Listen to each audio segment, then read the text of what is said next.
it is that time of year where I make a video making my own personal Oscars predictions based on the films that I have watched, and generally reviewing it back every year, I get it very wrong. So it's really fun. Welcome back, or if you're new here, welcome. My name is Katrina and I make bookish content here on this channel every week and then movie reviews here at the weekend. All of my movie reviews are spoiler free and I will leave a playlist of my recent reviews linked up above in case you are looking for something to watch this weekend or you are not interested in my Oscars content. In a moment I will also link my Oscars 2024 playlist for you, where I may have talked about some of the movies that we're going to discuss just now. This year, unfortunately, I've only managed to see a couple of the shorts. I think I've seen 0 animated shorts, 1 live action, 1 documentary short. That's it. And documentaries this year, even though I love watching documentaries, I haven't been able to watch any of them. So yeah, we're just going to skip over those categories. On the whole, I've managed to see everything I should see, apart from one of the nominated films, but it's the one that's also in the foreign feature film as well, and so probably won't talk on that category at all. So let's start with Oscar actor in a leading role. We've got Bradley Cooper for Maestro, Coleman Domingo for Rustin, Paul Giamatti for The Holdovers, Cillian Murphy for Oppenheimer, and Jeffrey Wright for American Fiction. I enjoyed all of these performances.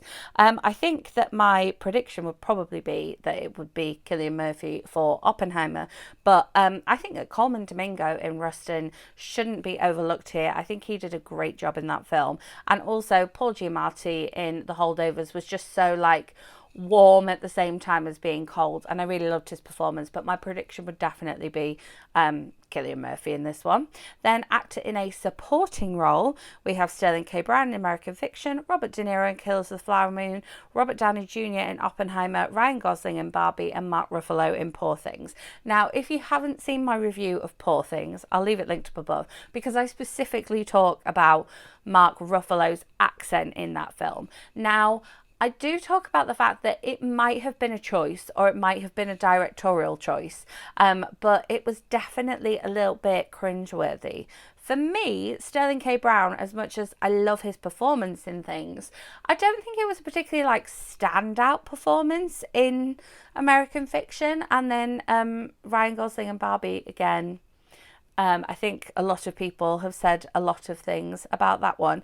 And so I think my pick again would be Robert Downey Jr. in Oppenheimer. I was watching it and I was like, when you see someone and you're like familiar, and then I'm like, oh, it's Iron Man. Of course it's Iron Man. So that would be my prediction, but also I think my pick. So that's where we actually match up with that one there. Actress in a leading role, Annette Bening in Nyad. Thought she was fabulous in that, actually.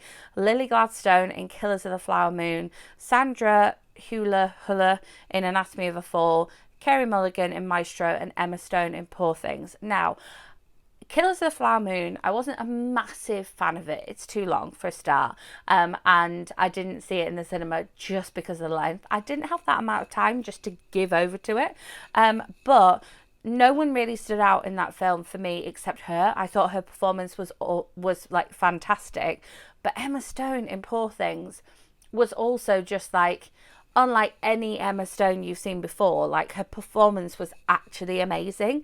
So those two would definitely be my pick, and I think that I just can't choose between the two of them. So prediction wise, I'm just hedging my bets and staying on the fence between the two of them, because I think that they would both do a really, they would both deserve it. But I think all the performances in this one, actually, I thought Annette Bening in Nyad was really good as well. It must have been a tough role to do.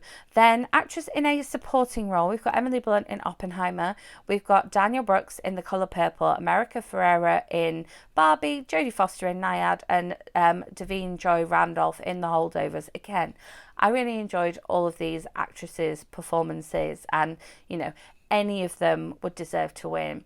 I really loved, obviously, the moment in Barbie with America Ferrera's speech. It was just fabulous. But then, Danielle Brooks in The Colour Purple, I was blown away by her. If we're sort of talking about two that definitely stood out for me, it would definitely be those two.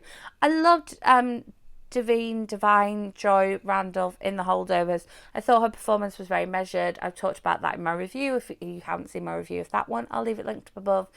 But I don't know. Danielle Brooks in The Colour Purple, I think might be my pick, but I think Divine Joy Randolph would probably be my prediction. But I mean, we all loved that moment in Barbie with America Ferrera, and you know, we all cried at that one together. So that would also be a really good pick. Now, animated feature film. I've only actually seen two of these. I know it's probably one of the easiest categories to watch, but The Boy and the Heron, I feel like was on for about 2 seconds in cinemas, and then I wasn't able to watch it again. So I haven't seen that. Elemental, I've seen multiple times. I saw it twice in cinemas, and then I've seen it twice, I think, on Disney Plus as well. Nimona, I know that it is on Netflix, but because it started off as a graphic novel, I would want to read it first before watching it, and I have not had time to do that yet. Robot Dreams, I know nothing about, would not even want to comment on that one. And then Spider-Man Across the Spider-Verse, I have a whole review of that one, so I'll pop it into my Oscars Week playlist, so I'll make sure it's linked up above, but the playlist will be linked in the end screen for you anyway. So I mean, my prediction, given all the kind of fuss around the release of it, the amount of trailers we had for the amount of time it was in the cinema, but the people who were attached to it, my prediction would probably be The Boy and the Heron. However, you know, Disney, Pixar tend to do fairly well in animated categories, but I think my prediction will probably be that one, even though I haven't seen it. Right, cinematography. We have El Conde, which I have not watched yet. We have Killers of the Flower Moon, we have Maestro, we have Oppenheimer, and we have Poor Things. The cinematography in Oppenheimer and Poor Things definitely stood out for me. I definitely, you know, it was noticeable, and it was good, and I really like the cinematography in both of those. And so for me, it would be hard to pick, like to sort of take my pick of the two of them. I think potentially the one that's going to, you know, my prediction of the winner would maybe be Oppenheimer, but I think there's not much in it again between that and Poor Things. Costume design. Now, there's one on here that stood out to us in terms of we watched the film and then talked specifically about the costumes afterwards. So again, make of that what you will. But we have Barbie, Killers of the Flower Moon, Napoleon, Oppenheimer, and Poor Things. Now, for us, watching Napoleon, we sat there and we said we think it'll get nominated for costume design and hair and makeup because the costume design was fabulous. Now, I would love to see Barbie win in terms of the costume design because you saw the costume designs in there and you could identify Barbies that you had or Barbie's clothes that you had growing up and see it in the costume design. I thought it was fantastic. So I think my pick would be Barbie, but my prediction, just because it stood out to us as first time viewers, would probably be Napoleon. Then directing, we have Anatomy of a Fall, Killers of the Flower Moon, Oppenheimer, Poor Things, and Zone of Interest. As I say, Zone of Interest is one that I've not been able to find. I mean, let me know, did it have any sort of like theatrical release where you are? Because I've not been able to find it, and the only thing I can find is that it's about £15 to rent on Amazon, and that's it. So directing wise, I really do think that, again, it's sort of between Poor Things and Oppenheimer. I think if I was picking, again, I don't know, because you had that like the quietness versus the chaos, and the silence versus the boom, and the kind of like the talking and the following of Oppenheimer in Oppenheimer. But then you had that like juxtaposition between the kind of like before and the after in Poor Things, again, giving away no spoilers here. And so I might be sort of sitting on the fence with that one again.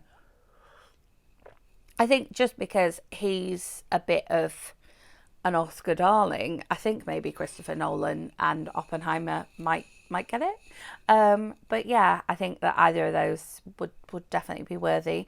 I say I'm not talking on documentaries because I've seen none of them. Rubbish. I definitely would like to see more of them. And in terms of documentary short film, We did really enjoy The Last Repair Shop. I'm just saying that as a, we watched it. We really enjoyed The Last Repair Shop. Then film editing, and Ask Me Before, The Holdovers, Killers of the Flower Moon, Oppenheimer, and Poor Things. I think I would pick Poor Things for this one, just because of kind of what I said about the directing one. I think the editing of this one, I think the way it was cut and the way it was kind of like framed and things like that, I think was definitely something different and something noteworthy. And so I think that would be my pick / prediction for this one. Not going to talk about international feature film because I've not seen enough of them. It would have been good to have been able to see Zone of Interest, definitely, with it being a UK film. Then, as I say, makeup and hairstyling. We specifically noted makeup and hairstyling not only in Napoleon, but when we watched Maestro as well. So the nominees for this one are Golda, which we haven't seen, Maestro, Oppenheimer, Poor Things, and then Society of the Snow. But we specifically noted the makeup and hairstyling and Maestro. And so I think that the pick and the prediction for this one would be Maestro. Then music original score is an interesting one. I was thinking about this one as I was sort of coming to make the video. Obviously, we've got Indiana Jones and the Dial of Destiny. It's John Williams. He's taking you on that up and down of the story like he does in every Indiana Jones film. It's so recognizable, just like the Harry Potter films, just like the Star Wars films. It's just so recognizable. And so you kind of like thinking, well, it's potentially going to be that. But then I feel like so much of the quieter moments in American fiction were told through the score, and it was sort of notable the mood of the film or the mood of the characters in accordance with the score when you're watching American fiction. So I think my pick would probably be American fiction, but then my prediction would be Indiana Jones. And then original song. Now this one's interesting because we watched Flaming Hot on Disney Plus. If you haven't watched it, it's really fun. I highly recommend watching it if you've got Disney Plus. And obviously there's a song from that one that is nominated called The Fire Inside. But then we have the 2 songs from the Barbie movie, which again, if you're on any sort of social media, especially TikTok, those songs will have been all over your For You page. And so like those songs, in terms of being kind of like indicative of the movie and indicative of like the summer, basically, those songs are so recognizable. And so yeah, they are heavy hitters. Then we have It Never Went Away from American Symphony. Again, if you haven't watched this one, it's on Netflix. It's really, really good. I was lucky enough to go to a taping of the Colbert Show, so I saw John Batiste perform and kind of interact with Colbert, and watching the film American Symphony, he's so talented. He can just pick up any instrument and play it, and so for one of his songs to get nominated, like, that's fabulous. And I think it deserves to win. But I think that, I don't know, I think my pick and my prediction would probably be the what was I made for from Barbie, just because it's just been so, it summarizes the film so well, as well as it being so like indicative of that film and the summer. And then before I come to Best Picture, I'm going to go production design. We've got Barbie, Killers of the Flower Moon, Napoleon, Oppenheimer, and Poor Things. I mean, all of these films, like, you can see why all 5 of these films have been nominated, because all 5 of them has amazing production design. Again, circling back to Barbie and it being exactly like the things that you played with, and with Barbie in particular, just thinking about that and then like Barbie's car and Barbie's jet ski, and when they come down to the beach, when they take the shoes off, like so many of the details in there was so good. But then the production design for Napoleon, like you really felt like you were at war with him. And then the production design for Oppenheimer as well, and then the production design for Poor Things was just so weird and out there. I think just because it was so, again, identifiable, I might pick Barbie, but I think that potentially could be Oppenheimer that would be my prediction for this one. And then we've got sound, we've got The Creator, Maestro, Mission Impossible, Oppenheimer, and The Zone of Interest. Again, I haven't seen 2 of these, so I feel a little bit naughty making predictions on this category. But just because it stuck out so much to me, I think my pick and my prediction would definitely be Oppenheimer for this one. I think that balance of like silence and loudness and like quiet moments and shouty moments and like exhilarating moments through sound, I think were definitely notable. Then visual effects, we have The Creator, Godzilla -1, which I haven't seen, Mission Impossible, which I haven't seen, Guardians of the Galaxy Volume 3, and Napoleon. Now, we did talk about the visual effects in The Creator and in Napoleon, and I talked particularly about the visual effects in Guardians of the Galaxy Volume 3 in my review of that one as well. I'll make sure that's in the Oscar playlist and it'll be linked in the end screen. But yeah, it's kind of difficult for this one. I thought that the visual effects in The Creator were very good, even though I didn't like the film itself. I thought that the special effects were good. And then we talked, when we left the theatre of having seen Napoleon, we talked about how the visual effects were very good.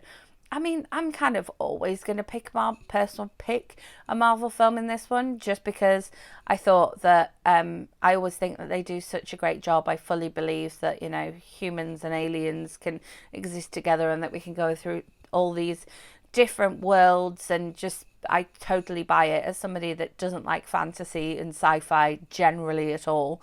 And so that's, to me, is down to the special effects being good enough. But I think just because visually it was so appealing and again so kind of believable to look at, I think my prediction for this one could be The Creator. Then we have writing, adapted screenplay, we have American Fiction, we have Barbie, we have Oppenheimer, we have Poor Things, and we have The Zone of Interest. I think for this one I would probably pick either American Fiction or Oppenheimer, because I think that they adapted stories very well, and I think my prediction for this one would be Oppenheimer, just because the way the story was told versus the book that it's based on was very different and very unique. And for me to go and see a film that long again for a second time, you know, it must be some good writing there. And then in terms of original screenplay, we have Anatomy of a Fall, The Holdovers, Maestro, May December, and Past Lives. I really didn't like Past Lives, and I have kind of avoided watching May December, just being a teacher myself. I was a little bit like, I don't know. I think I would like to watch it, but I think I need to be in the right headspace to watch it, which I have not been more recently, and so we're just gonna let that one be for a minute or two. So I think that in terms of original screenplay, I loved The Story of the Holdovers. I think that one would definitely be my pick, and I would really love it to take an Oscar home. So I don't know. I think I'm going to go Holdovers. I think, you know, it would be my pick and my prediction. And then we have the big one. We have the Best Picture. So I've seen 8 out of 9 of these. And I didn't love all of them, which if you've been following the channel for a while, you will know that I don't always love the Oscar-nominated films. But we have American Fiction, Anatomy of a Fall, Barbie, The Holdovers, Killers of the Flower Moon, Maestro, Oppenheimer, Past Lives, Poor Things, and The Zone of Interest. There are 2 films on this list that I have seen twice, and there are another 2 films on this list that I would definitely watch again given the chance, given the choice, given the time. So I have watched Barbie and Oppenheimer twice in the cinemas, once in a regular format for Oppenheimer and once in IMAX for Oppenheimer. I didn't see Barbie in any sort of enhanced format. I would definitely watch American Fiction again. I did not enjoy Anatomy of a Fall. I would 100% watch The Holdovers again. I wish it had a wider theatrical release because I would have liked to have gone to seen it with someone else. I did not enjoy Killers of the Flower Moon. Like, it was fine, but it definitely could have been half the length and told the story a little more concisely. Again, Maestro, I wasn't terribly impressed with it. From the trailers, I thought it was going to be fabulous and I was just expecting more. And I think the fact that, like, again, you had such a limited theatrical release, so you're really relying on watching it on Netflix, similar to Killers of the Flower Moon, really. Now, Past Lives, I was supposed to go and see as a limitless screening, but ended up not being able to go. And aside from that, I don't remember it being in the cinemas, and so ended up watching this one on Netflix. Poor Things, I still can't decide if I like it. I think I did.